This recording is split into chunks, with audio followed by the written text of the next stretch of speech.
In this video, I'm playing Backgammon versus the Bot with my friend John Georgiou. Thank you for joining me. I hope you enjoy this video. Please like and subscribe, and you'll be notified every time I upload a new video. Please let me know what you think in the comments below and what you'd like to see in future videos so I can work on that. My book, Backgammon, Backgame Strategies, is available. There's a link in the description. And if you're interested in lessons, please contact me via email. My email address is in the description. In this video, it's my great pleasure to welcome again my good friend John Georgiou from the UK. Thank you for joining me. Hi, Alex. Thanks for inviting me again. I love being on your channel. Right, it's a pleasure to have you. How are you doing this evening?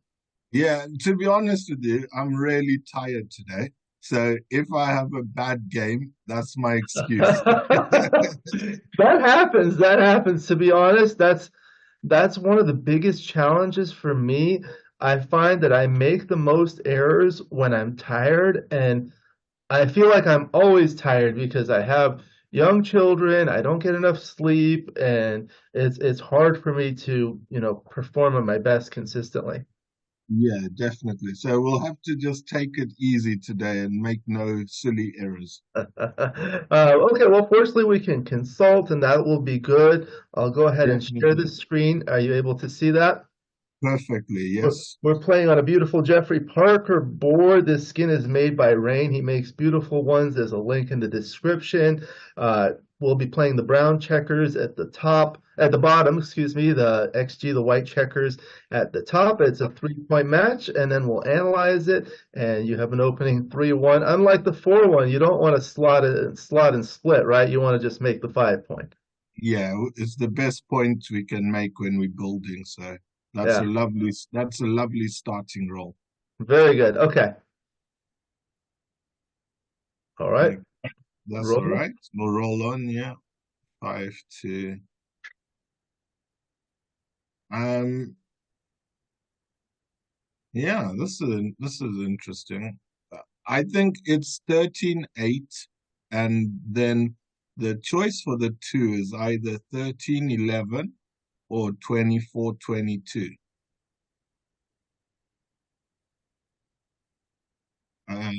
If you wanted my personal opinion, I would say the 13-11 because White split the back checkers. So they've got a lot more flexibility at the back. So I feel like by going 13-11, we are matching their offensive flexibility with some defensive flexibility. Does that sound like nonsense to you? Or I feel like White is playing defensively by splitting to try to possibly make an advanced anchor, and we're playing offensively, right? Did I understand you right? well, I think I used it the other way round, Right.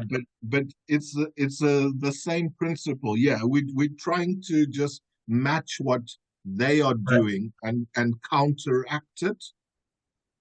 So the way I see it, of course, in these kinds of positions, I just break the roll in half. So there's a 5 and a 2. So the 5 is pretty clear, as you said. The 13-8 brings another checker into the zone and adds a spare checker to the 8-point, so that next we can make points like the 4-point with a 4-2 or the 5-point with a 5-3 or even the bar point with a 6-1 without breaking the 8-point. So that's a benefit. So then the second part is just the 2. So what is more important for us, to have another checker here or to split? Well, we will be ahead in the race by 5 pips after. So we will want to kind of get things moving.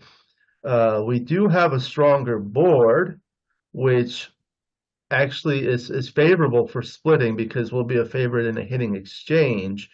And then what's gonna happen? We're gonna give them like good rolls, like what 5-4 and 6-4 will hit. Um, Whereas they wouldn't be so great otherwise.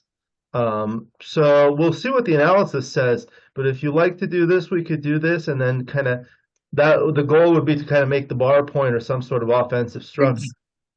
Exactly. That's the target here is to have more checkers to attack the 7-point because then we complete a nice little 4'.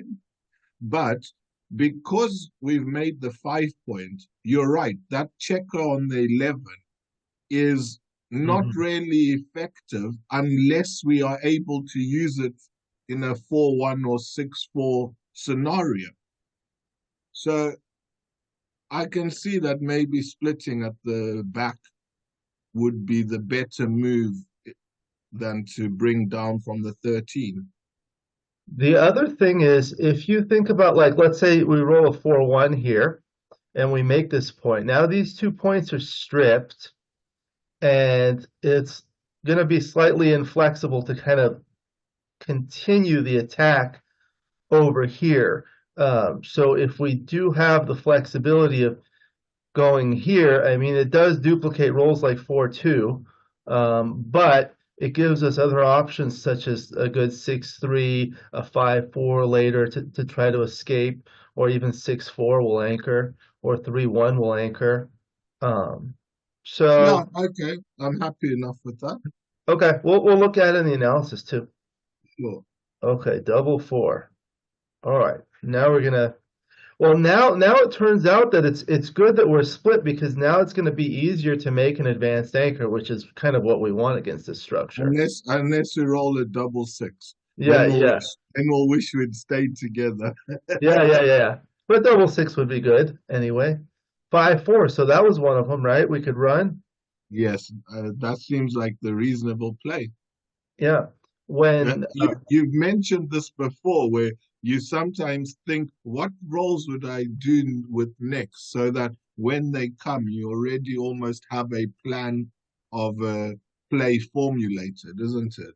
Yeah, I think that's definitely true with backgammon and, with life. It's always like risk and reward. You want to consider what are the possibilities in the next roll and the following roll. So in the next two roll sequence, what are the possibilities? And you want to maximize the good outcomes for yourself and minimize the bad ones, and vice versa for the opponent. Mm. So okay, yeah, when you have two checkers, against 10 in the zone, you'd like to either make an anchor or escape one of them at least, which is what we were able to do. So Yeah. that's good. Okay. 6-3, okay, Yeah, reasonable. Now we are outboarded correct. and we're behind in the race. Okay, so Um, 5-1. I don't think it's anything drastic we need to do. What did Tim say when we played doubles? Keep it simple, stupid. So 13, 8, and 6, 5, like springs to mind. Uh, Yep, I agree. Okay, okay, now 5-2. Okay, so we were hit. All that's right, not nice. double five. Wow, wow, that is nice. Okay, so one. Right, let's play this double carefully because we always make a mistake with them. Doubles are hard. So with doubles, I basically look at, of course, the first one is force, right? So there are three left. What are the options and what are the priorities? Well, we 8 pips behind. So if we play the last three fives, we'd be 7 in front. 1, 2, 3. So Correct. to me, this running from the 20 to the 5 seems preferable to making the 3 point because that's the only other viable option, really.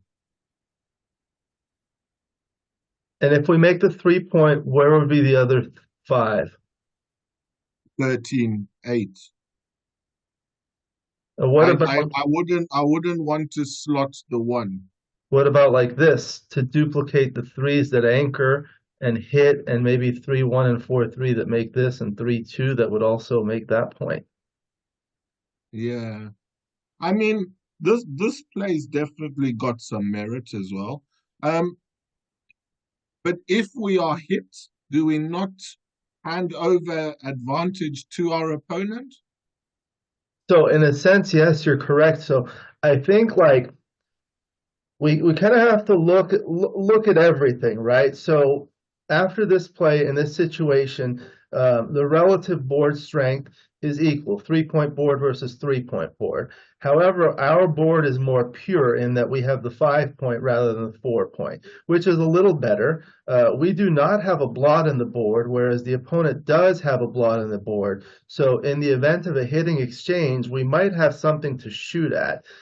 Additionally, one of the things that's oftentimes useful is leave blots in front of stripped points. So unless white rolls a 6-5, white will have to break this midpoint to hit. And that would really damage things for white because these will be stranded with no landing spot. And unless he rolls specifically a 5-3 or perhaps a double 3, he will not be able to cover. On the other hand, if you do this, okay, so now you're up by 7 pips. And what's good for us and what's bad for white after this? I guess, white's still going to have to manage anchoring. So white's going to roll probably like 8 pips or so. That's the average, right? So it's going to be, we'll be behind by 1 pip. So not much to talk about. I mean, it'll just kind of be a standard holding game. So, I mean, I agree with you for sure. There are merits to each play. So,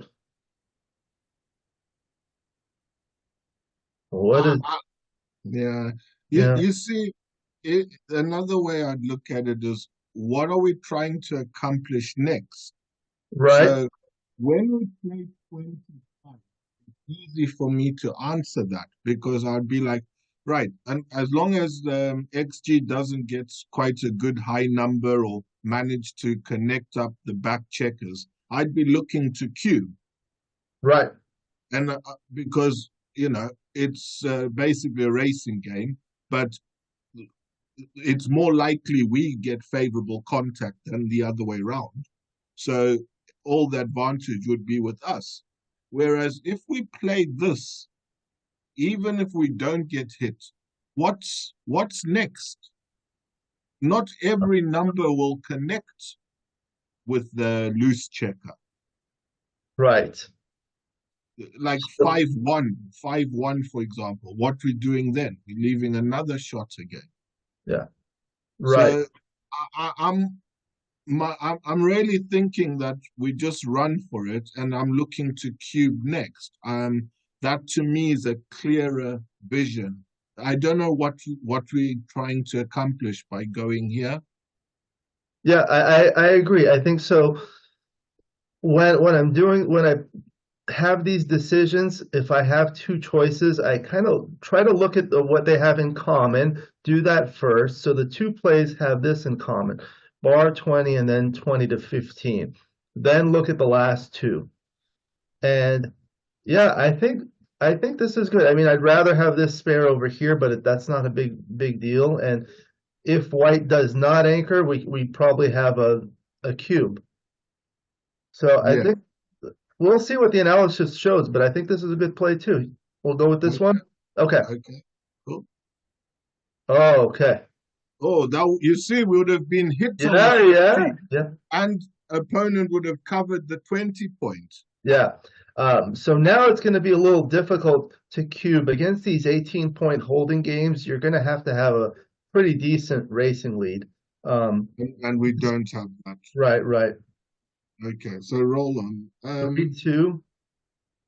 Right.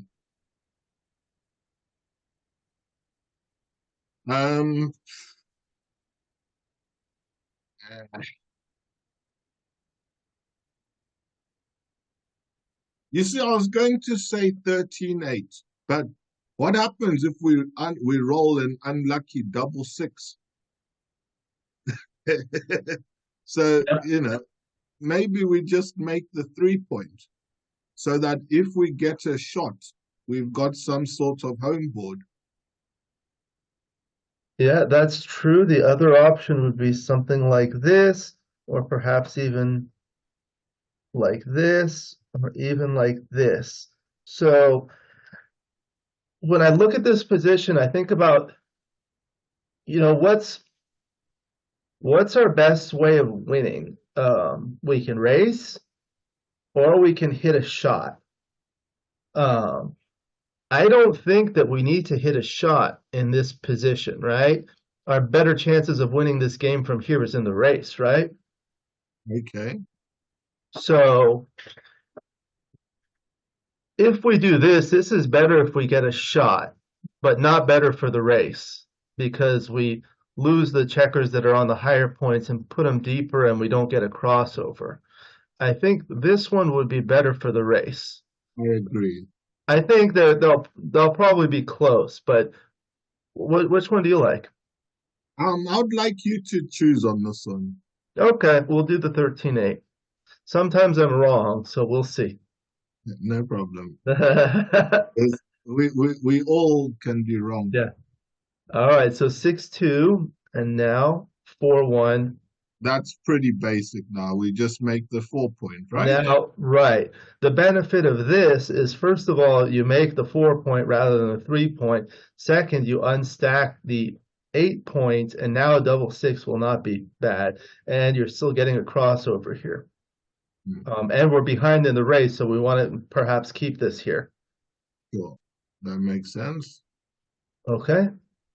XG is not expecting a shot soon. Yeah. Okay, now. No, we 10 behind. We'll be 5 behind. Right. So now this is like a very different situation because we were rather close in the race. We wanted to race, but now that we're behind, we kind of want to hit a shot. So I think this making the board makes sense now, given that we already have the 4 point and it's going to be a stronger board. So that's going to make it harder for him to try to escape.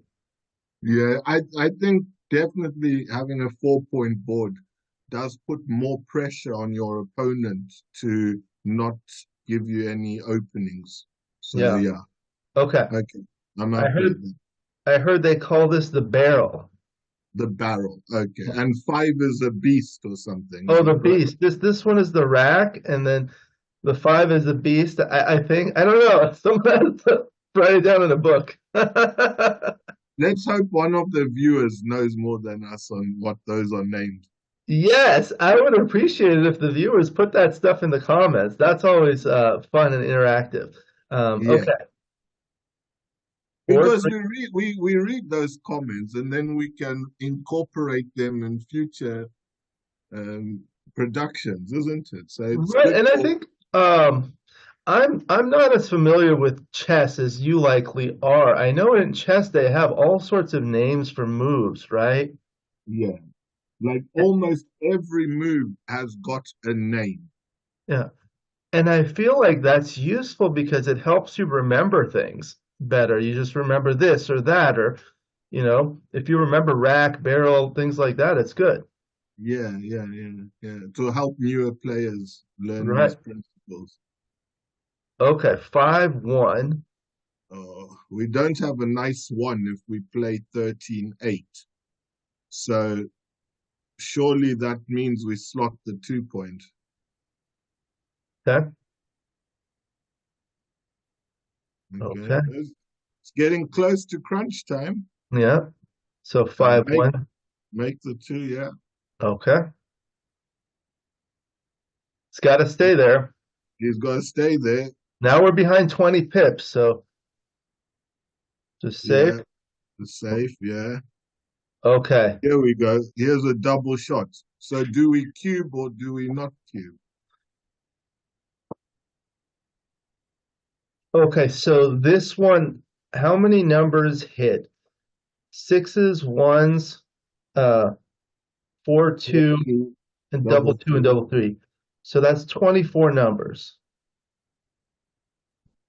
If we hit, we've pretty much lost our market, right?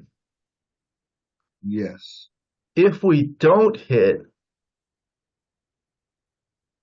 we'll probably be facing a cube. yes. Um, but if we do hit and win, we get to the Crawford game at this score. So, After cubing, yeah, yeah, because it's unlikely that we'll win a gammon, after hitting. yeah, yeah. That's a slightly different approach to it than I was thinking. I was thinking we're likely to lose one game here if we don't hit. So if we cube, we'll only be losing one extra game. Is it worth the risk? Um, Okay, so the way you calculate it is um, as follows. What's the risk and what's the gain? So if we double and win, we'll get to Crawford, three away. If we don't double and win, we're at two away, three away. So, you know, we can cheat here and look at the match equity table, right? So by if we win without doubling, we're at 60%, but if we win with doubling, we get to 75%. So the increase is 15%. So that's the reward. Um, let's say we don't double and lose, we're at 40%, but if we do double and lose, we're at 25%. Um, So if we do double and miss, we're going to probably be redoubled out. So the risk is still the same 15%, right? yeah. So the way you do it is you take the risk, risk, which is 15%, and you divide it by the sum of the risk and the reward, which is 15 plus 15 or 30. So 15 divided by 30 is 50%. So if you have 50% or greater chances of winning, then you Of should hitting, double. of hit Well, of winning, but hitting is winning. essentially it's a very likely to win. So in this case, we're going to hit two-thirds of the time, so that's more than 50%. So if you look at it that way, then it would be a correct double. Yeah, I agree. Doubling would be my choice as well. All right. So And that's would you take if you were on the other side? I wouldn't. No. You wouldn't. So what there are 12 numbers that miss, right? Yes. And then if we miss, like, It depends how we miss. Like, right, it, what if we miss it like a double five or a double four, which then brings the racing element back into the equation? right. So even double four, we'd still be behind 4 pips, and then white would still be in a pretty good position. And if we miss Yeah. with like a 3-2, white will still be in a good position. So Okay. So, but let's add double five yes. to our winning numbers. So that puts us on 25 instead of 24 Well, because double all of five gets us 20 pips, right? So we're down by 24 pips. So we will still be down by 4 pips after double five. yeah, but 4 pips is a little bit negligible. It's Well, when better when the than opponent is on roll and leading, that's bigger. But what we'll do is we'll look at this in the dice distribution and we can analyze this position in further detail and see. okay, but we're going to double for now, right? Yes. Okay. Okay, so take. Okay, so 5-3. Now what? Uh, Um, I would say we take two off the eight because the we could have some life after a hit because our opponent doesn't have a closed board. Yeah. What else could we do? I mean, if we play in here, for example, now at least it blocks the 6-1 and double one. Although double one, we would have gotten a shot, but 6-1, No, double one, we can get hit and the bot can close. right. 16 to 19. Yeah. So I, I, gue- I guess we're just hoping for numbers like 2-4 or 2-3 Right? Or or 5-1, yeah. no, 5-1 would hit us though. But yeah, Oh, um, you mean after this one? Yeah, yeah, yeah. yeah, yeah. Right, right. Um, because once we play, once we clear the 6 point, we Yeah. don't hitting becomes almost like we could maybe lose a gammon. I don't know. Let's say the bot comes in with 1-5 after a hit and hits two of our checkers. And then we've got three checkers to get round, plus two that are still Yeah, there. we're in trouble anyway. Yeah. So I don't think breaking our home board, which is probably our only asset, uh, yeah, I don't think that's the right place. I would just clear the 8. That's my gut instinct. Okay, so then the other thing to think about is let's say you do this. If you're white, are you going to redouble?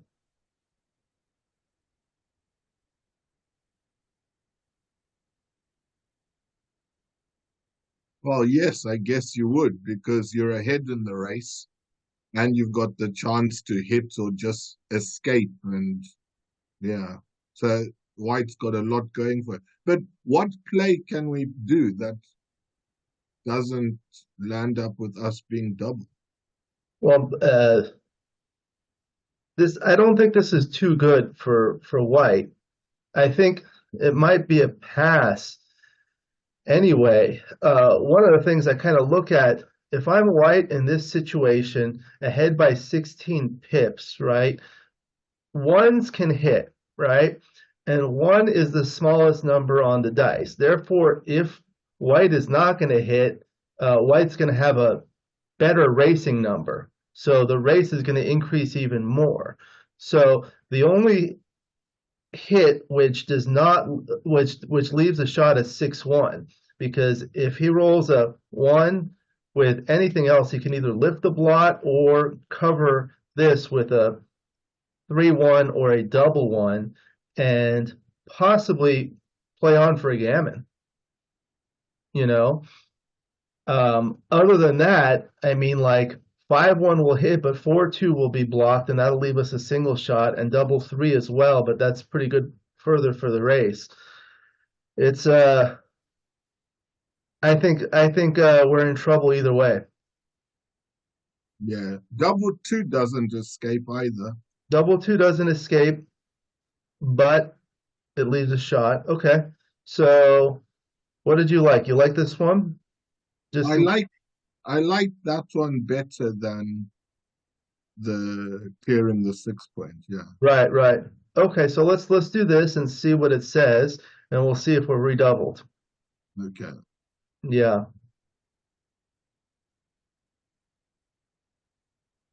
Because it's a 3 point game, I think that we pass and yeah. just I try think you and have. win the next two. Yeah, yeah. Okay, very good. All right, so now we're down 0-2 Crawford, 5-2. Now 6-5, so just run. Wow, we played at 25 PR. No, no, it was I think it was 2.7, something like that. It was a good. Oh, okay. Okay, 3-2, and now 4-2. Just make the 4 point. Yeah. All right.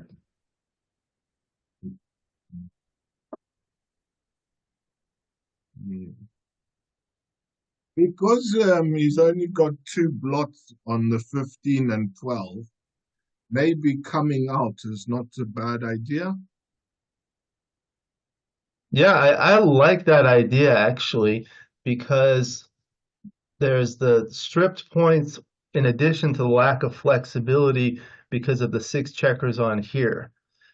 The other thought I have, but now that you brought this up, is I think that might be better, is playing 2 down like this does really help on stack, and it gives you chances to block these checkers in. Mm. But what does it give? Like fours? What are the fours that are good? Like 4-2 and 6-4. And that's about it. It doesn't really duplicate all that much. And double 2-3-1 and 6-2 it does duplicate, which makes this. I think despite the fact that it does not unstack it, we're ahead in the race by 8 pips. We just want to bring this home. Yeah, Yeah, okay. I'm happy enough with that. All right. So now with the four that hit, at least we get fly shots. Yes, 4-2. Okay. that's not one of them.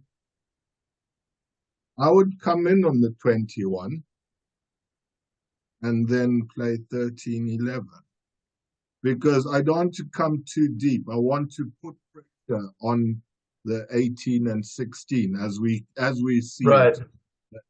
By coming there, it puts the 18 and 16 in direct fire. I know we are likely to be hit there though, because there's a lot of numbers that can hit us. But yeah, we're basically just putting the pressure on the opponent though. I would agree. One of the things I like to look at when you have a roll from the bar is here we have a 4-2, so we have to come in first, and we can come in with the 4 or come in with the 2. So let's say we come in with the 2. We're kind of further back, which is nice because we're behind in the race. But then where's the 4? The 4 we'd have to either play 13-9 to unstack, gives them a direct shot, or play behind, which is not good. If you come in with the 4, the 2 is actually nice because it unstacks and creates a builder for the 5 point and the bar point here. Additionally, despite the fact that you're kind of coming under the gun, there are a few benefits. Here we have the stronger board, so we're favored in a hitting exchange if we're not pointed on head. And even if we are pointed on head, white is not making the best point she wants to make, which is the 5 point. It's the second best point, and we'll have a lot of fly shots. So if white points on head with a 6 and something else, they're going to be blots out here. So there's going to be a lot of fly shots. Yes, So with I like double it. 5 and 5-4s and 5-6 escapes. Right, right, right. So good. Okay. 4-2. Okay, still. Now we have sevens, 5-4, and 6-3. So that's 10 numbers to hit and 6-5 escapes. Yeah. 4-1, none of the above. 1. Um, I would argue we play up to the 20 for similar reasons to it's not as good now as it was, but it does still kind of apply. So yeah, I see that. I understand that. But I think in this case, of course, the position is a little bit different. Now white has a 2 point board. If white points on head, white will have the rack, and now we're kind of in some serious trouble. Additionally, we're behind in the race, so we don't really want a racing uh, position. So of When course the 1 is here, but then where's the 6? I mean, you where's the mean the 4? four? Where's the 4? So I mean, When my opponent still got two checkers back, I'm not concerned about the race yet because hmm, it's not as easy as eating a piece of cake to get right. those two checkers. Yeah, yeah, yeah. Uh, So the figures might say we're behind in the race, but logistically speaking, you know, I reserve my judgment on that. the other thing that I see, if you play the 1 here and you play the 4 here, um, white will need 4s to hit, right? So white will be able to make the 5 point with a 5-4, 4-3, 4-2, 4-1, or even double 2. So that's a lot of numbers. So like if you play this and then as white you roll like a 4-2, what would you play? Would you hit and make the bar point? Probably. What about 4-1?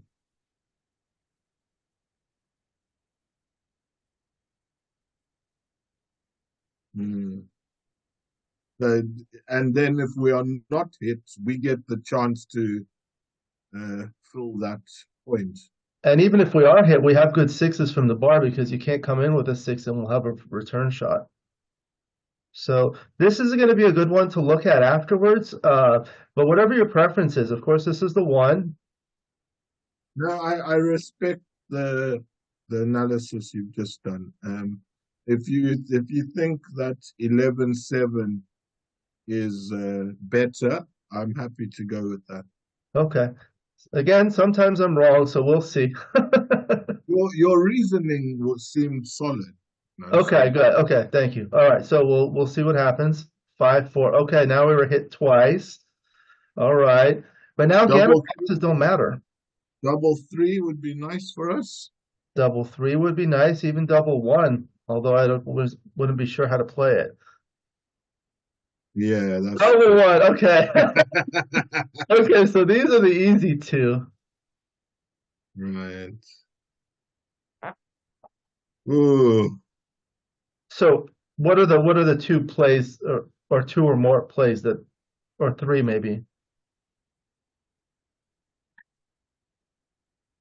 it's so hard to look past 6-5 twice, but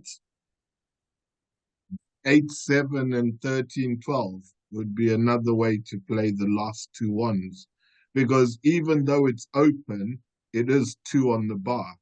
Yeah.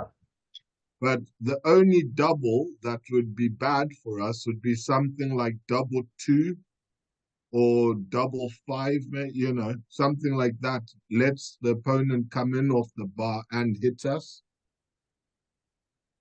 The other thing would be is after these two, one of the features that I see in this position is look at the blot count. So right now we have 0 blots.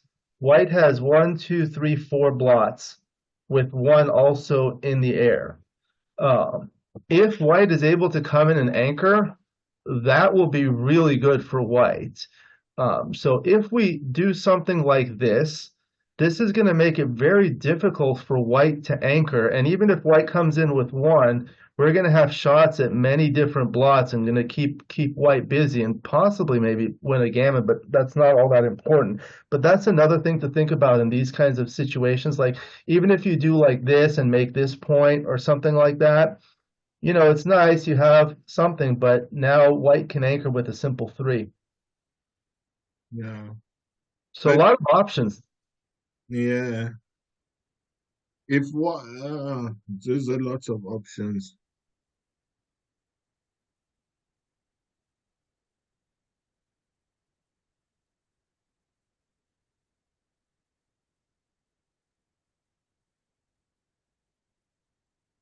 And this one also has the benefit of even if he comes in, we still have a pretty good forward structure, and white will need to consolidate something else.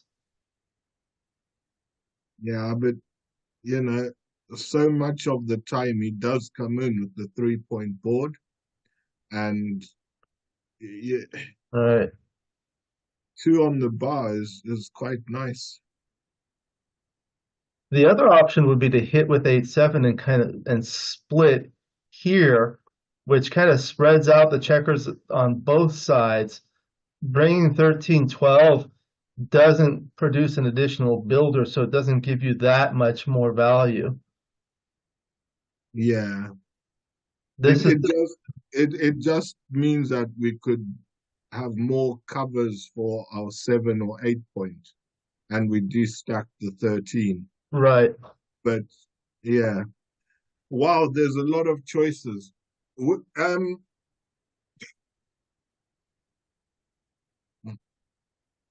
Okay, so let's both choose a play so that at least we've narrowed it down to two plays. Okay. So my two plays are 8-7 and 13-12. So that's how I would play. And then what's your best alternative one to that?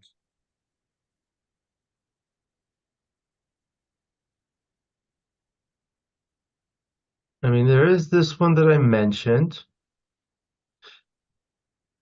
The kind of the benefit here is okay, so we will have so if we do this play with another ace, we're gonna have white will have two on the bar against a 2-point board, but with the possibility of anchoring here with a simple three.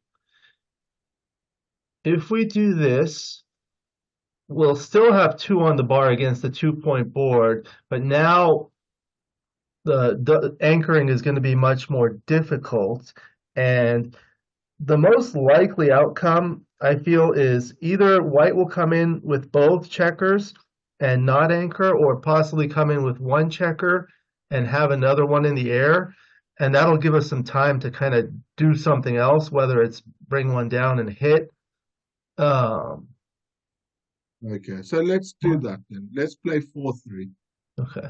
This one's going to be hard. This may be a blunder, but we'll see. We'll see what it looks like. Okay. 5-2. Okay.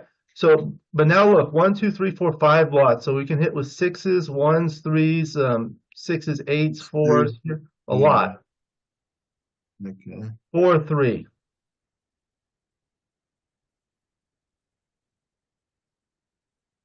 Wow, that's not that helpful.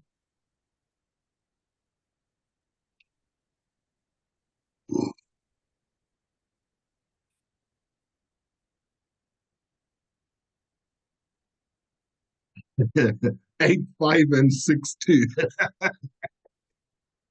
I think you're laughing, but I think this is actually a solid play here, because we have nothing to lose in terms of a gammon, and we need to do something. And if we do anything else, like something like this, that's just going to allow white to consolidate. So we have to at least hit something. And if we do this and split, that just gives too many options to return. But if you hit twice here and then we're missed, then there's Or, something to play for. yeah, like if the bot rolls 1-3 or 4-3 or 4-6, something like that. 6-1. Right, right, right. Okay. Yeah, okay, I'm happy with that if you are. Yep. Okay, just like that. Okay. Now 6-4.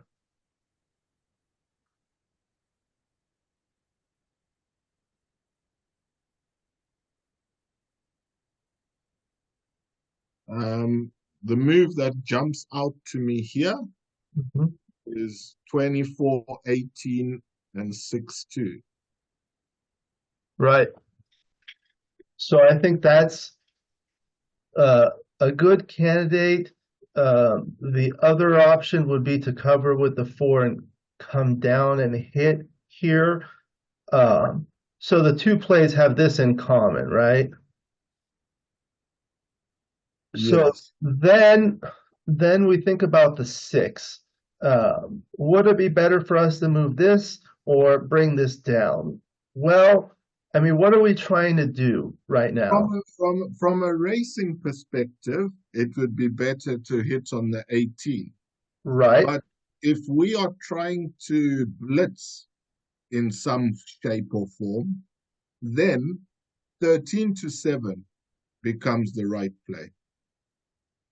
I agree, because then it brings another checker into the zone. And if you look at this position with two on the bar against the 3-point board, we're going to want to blitz our way through this game, whether it's, making this point or possibly, not making it or making it later or hitting another shot or even being hit. We would have fly shots to come back with. So, Yeah, so I think that's clear. 13-7. okay, let's try that. All right. Now we have shots. Still a result. 4, 4-2. 2. So 4 and then 2. That looks beautiful. Okay. All right. We need Nice. 9. Um, right, right, right. Oof. Again, lots of options. 4-1 is one option, or some diversity at the back and one off our 13 point.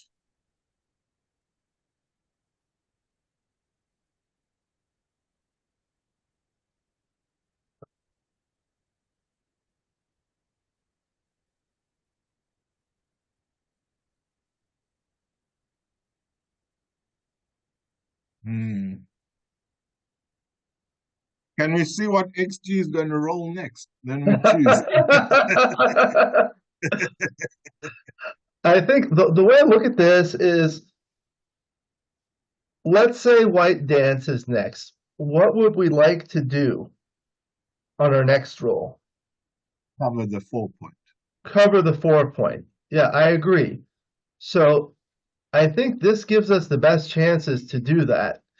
If you're here and this does diversify ways to come out, like with fives and sixes, but it does duplicate all the sevens, like 6-1, 5-2, 4-3 is all duplicated, and 6-3 and 5-4 is duplicated to hit and cover. So I think we just have to think about our priority, which is doing that. I mean, there are other ways of doing this too. You could play the 2-1 like this, and then you'll still have sixes to cover. But I don't like this. And then you could also play it like this, and you'll still have sixes to cover, but you're going to be giving up a worse point. So I think this gives us the best chances to make the And 4 point.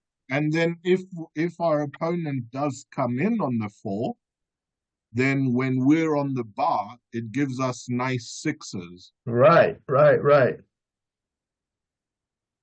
Mm.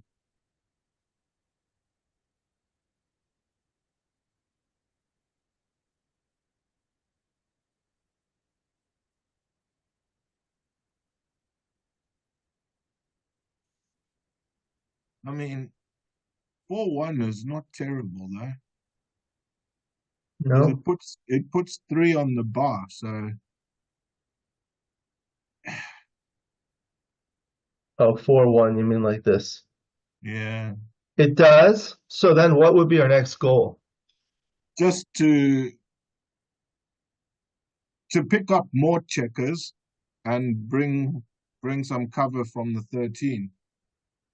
Yeah, I mean, like, I'd like to, from this position, I'd like to cover this point and just have white dance all night on the rooftop while we bring things home. But when you have this, there are only three numbers that will cover: double six, double four, and double three, right? Yeah. Double six would be nice. Double four is good, but it keeps. Actually, you can break this. Double three would be good because it makes it, but then these checkers are stuck. So it's a matter of whether it's better to have a third checker on the bar, because I think even if we don't put a third checker on the bar, we might be able to hit another checker out here and put that one on the bar soon. But XG will relax as soon as they roll another one because they now have an anchor. It will be an anchor, but not like the best anchor, because with all this stuff over here, it's going to be really hard to bring things home with all the outfield control that we have. Hmm. I All mean, right then. would 13-10. would you rather white come in and anchor on the ace point, or come in with one blot here? I guess that's it. Like, let's say, would you rather him roll say we leave this here and white rolls a 6-1? Would that be better? Or if we hit 4-1 and then white rolls a 6-4 with coming in with one here? I think I'd rather have him anchor on the ace.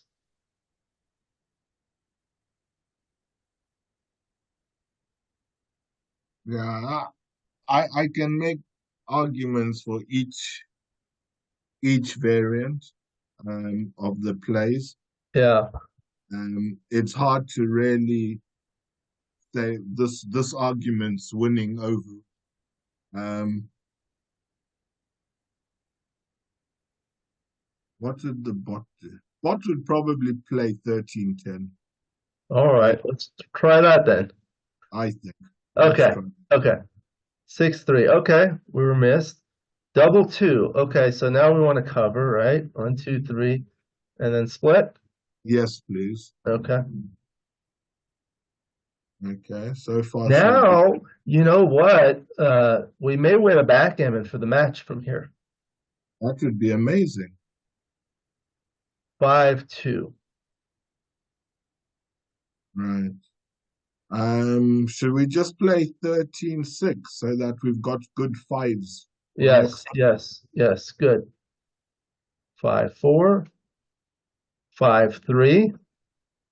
Yeah, so let's hit on the one and bring 13-10. Okay.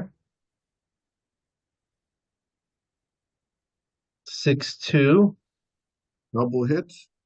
So, yes. Okay. Now we have some backgammon chances. So we want Um, to bring things within range, right? yeah, Like 13-8. this. Yeah. Yeah, And leaving the checker on the 16 gives us a double five to cover. Sometimes people don't think about these things, but other numbers that cover, you think about 16 and 1, the difference is 15, so double fives works. yeah. All right. Okay. So 5-1 will cover. And now with 5 on the roof, we're going to go for the backgammon. Yeah. So 3-1, I think just like this. Okay. 4. And then I think the 1 is over here.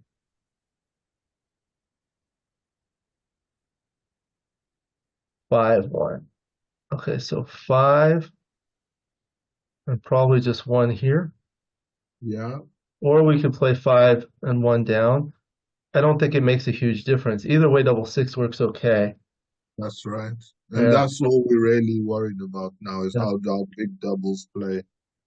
And not even that much with 5 on the bar. It's not that big a deal.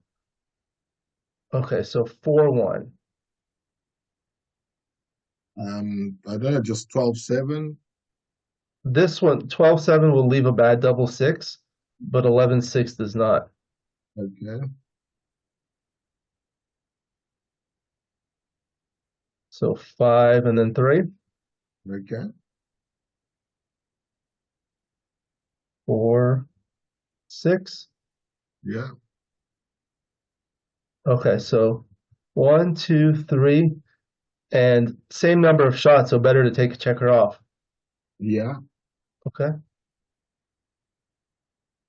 Okay. So now you're gonna want a safety, right? 1, 2, 3, and 4. Perfect. Okay. We have chances, John. Look at that. Big chances. Oh Oh my my goodness. word. Oh my. Oh Have you ever won a game with five checkers of the opponent on the bar? no. Oh, we did it. All right. Okay, now we'll analyze it. Let's see how much time I have. I have about 30 minutes, so we'll have time to kind of go through this. Well played. Very good. So we'll go through these. Um, the 3-1, of course, was straightforward. These two were close with the 5-2, Yes. but it did have a We slight made preference. we made the right play, yeah. Yeah. Probably without the 5 point, then the 11's correct. But So if what, like, if we let's say we had those two checkers on the 4 point instead of the 5 point, like this. yeah, then I would think maybe the 13-11 is better. Yes. Yeah. Only slightly, but Yeah, yeah, yeah. because now it's a builder, right? And that's what we discussed in the moment. It was like that check on the 11 only helps us to make the 7. That's its only real use. And Right. I think going through this type of exercise, just modifying the position and creating a variant is a very useful way to learn. hmm, Uh, to so, understand the nuance better. right. So then this 5-4, we got the opportunity to run. And then the 5-4 was clear, just bring it down. And this was the 5-1 that we were talking about. What is it like? 8-3 Oh, 2. It liked your first play. this one, huh? So there's more gammons with your play. Right. It increases the gammons by a It lot, but doubles them. Yeah, like doubles them. yeah, and it does also increase the gammons for the opponent too. So this one, I guess the nine dancing rolls, this will be good. Let's put this in the dice distribution here. There isn't any dancing rolls because the bot's not on the Oh bar. yeah, that's right. But I mean in future, I guess, yeah. Yeah, you're right.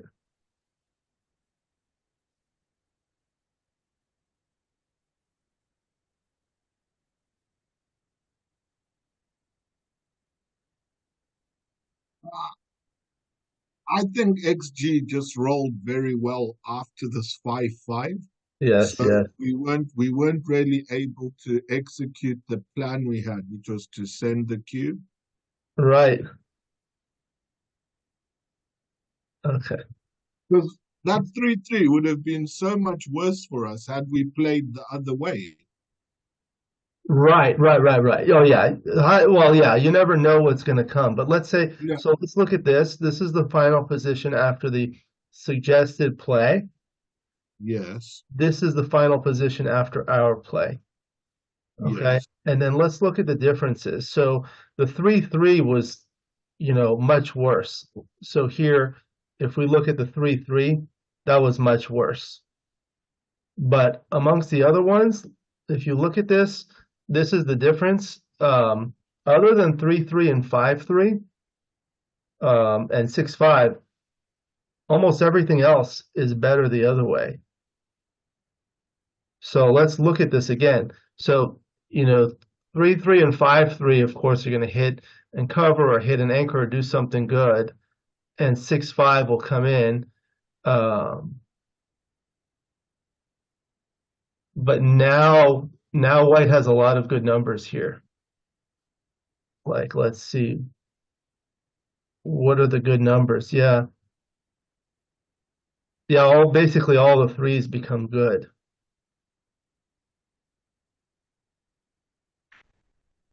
And this wasn't that close either. I'll do a rollout and we'll see. This will be a good one to post on the forums. I think we have a few positions for that. Yeah. Okay, let's continue. The 3-2, these were all close.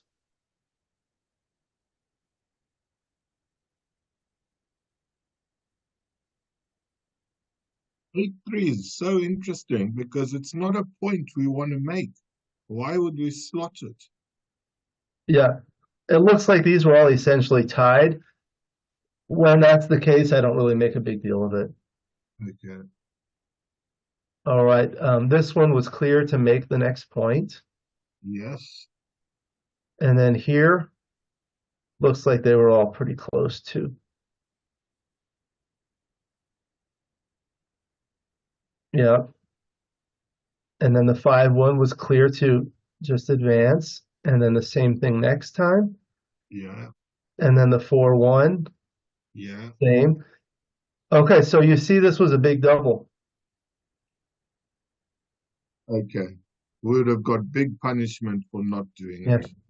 it. If we do this at like, let's look at it for money. Because now I think it's not. Oh, it is still a double. It's still a double, despite the fact.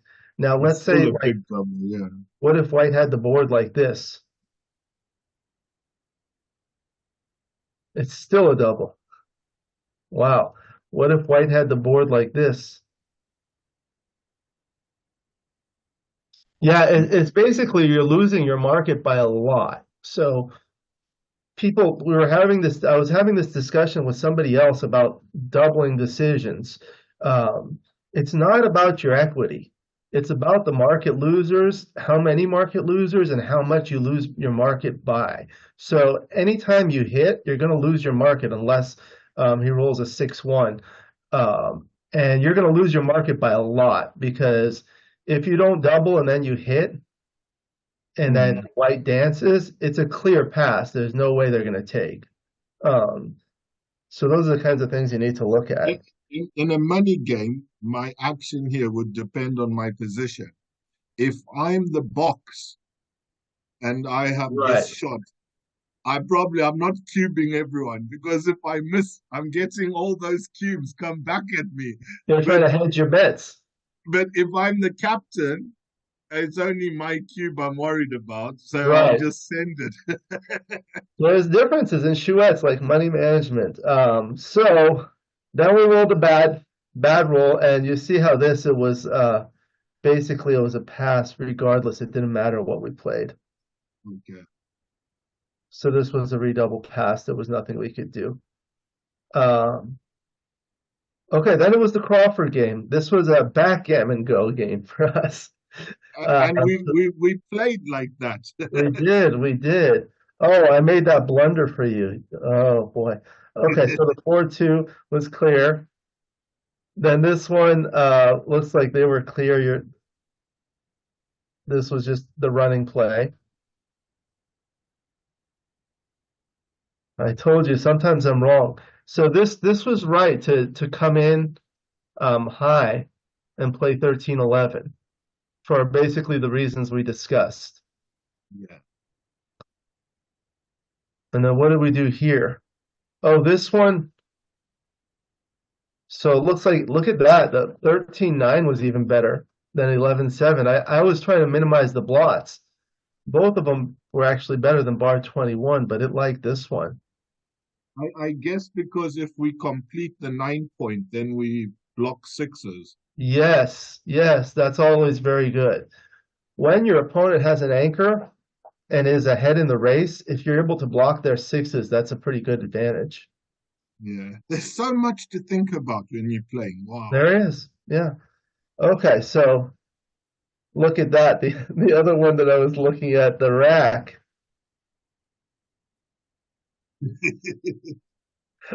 I think the other plays were all better than mine. So like this is the one that you started out with.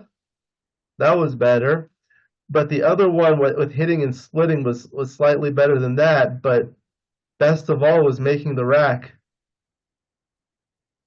Oops. Yeah, yeah, this is a good one. This one we'll put on the forums and see what people say because that will have an interesting discussion because there are many choices with these. Yes, yeah. Yeah. Okay. So then this one was the one you were talking about, but it was basically there were no other reasonable alternatives. None. That's one of the things I sometimes think about. Like if I have a decision to make, what are the alternatives? And if there's not really a good alternative, then go with the play you want. Oh, okay. So these ones were close.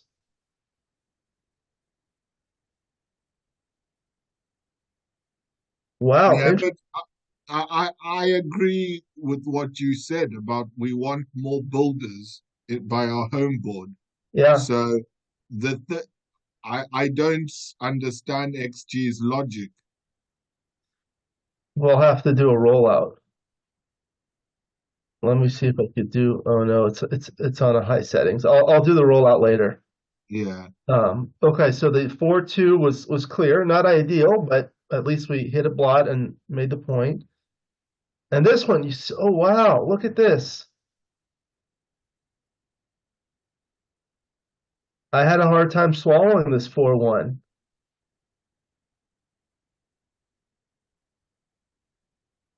Look at that. It wins more gammons, fewer backgammons, but it wins more games too. Mm. Hey, I think we played it perfectly because we won a backgammon. Yeah, yeah. This will be another good one to look at. The, I'm the gonna the analyze these end a little further. the end justifies the means. So here, these two were close. Yeah, turns out this one came out slightly on top. And then the 5-2, we just brought another builder. And then 13-10, 6-1, trying to close out. And then here 6-2, it looked like there were a lot of plays that were close. Yeah, that did come out on top. It does win the most backgammons. Now at this point, the backgammons were at 29%. That's pretty good. That's very high. Yeah. And if you look at this, you look at the gammon value, the backgammon value is 1.049. It's more than one. Okay. So that means it's more important to go for a backgammon than a loss. Any than That helps. anything else. Right. Yeah. Uh, 6-2 was just bringing these closer, and then the 5-1 we closed them out, and there was nothing really important here. Nothing major, right? We didn't have huge decisions here. No, This one, you just made sure we could play all our doubles, and then yeah, right. And we rolled really well. we're very well. Yeah. Backgammon. So fantastic. Well played. That was quite a good match. There were some very interesting decisions, definitely. There were some interesting ones. That's kind of what I like is like when there's some interesting decisions, some difficult plays, because that way you can kind of look back and analyze it. And I'll do a little bit more of an in-depth analysis, and I'll put the match file with it. So that was good. It's always great to be able to play with you. I know you're one of the few people that's almost always available to play with, but I'm ready to do a video. Do you have Sounds any final thoughts before we conclude the video? um well, look, as I said at the beginning, I'm pretty tired, so I think I'm going to just sleep on the game, and I'll go over it with a clearer, fresher headspace tomorrow. I'd like to understand some of the moves which we got wrong, and I'd like to understand, well, why are they wrong? Because when we made our decisions, it was after quite a bit of discussion and analyzing the pros and cons.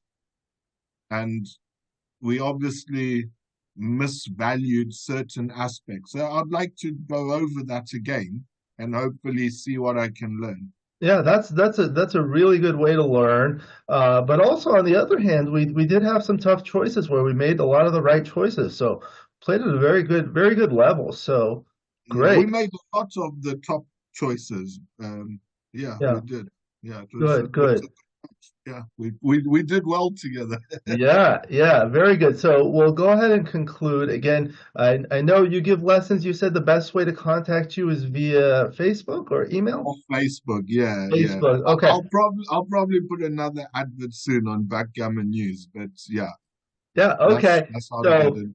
if people are interested in lessons with John, please contact him via Facebook. He's on Facebook and very active in these forums as I am. It's always a pleasure to have you. Look forward to playing some Thank you. more in the future. We'll go ahead and conclude. Thank you to the viewers for joining. I hope you enjoyed this video as much as we did. Please like and subscribe, and you'll be notified every time I upload a new video. Please let me know what you think in the comments below and what you'd like to see in future videos so I can work on that. That feedback is actually very valuable because I've used a lot of the feedback to improve these videos. Again, my book Backgammon Backgame Strategies is available. There's a link in the description to where you can get it. And if you're interested in lessons from me, you can contact me via email. My email address is in the description. I look forward to seeing everyone in future videos. And until then, keep rolling your dice.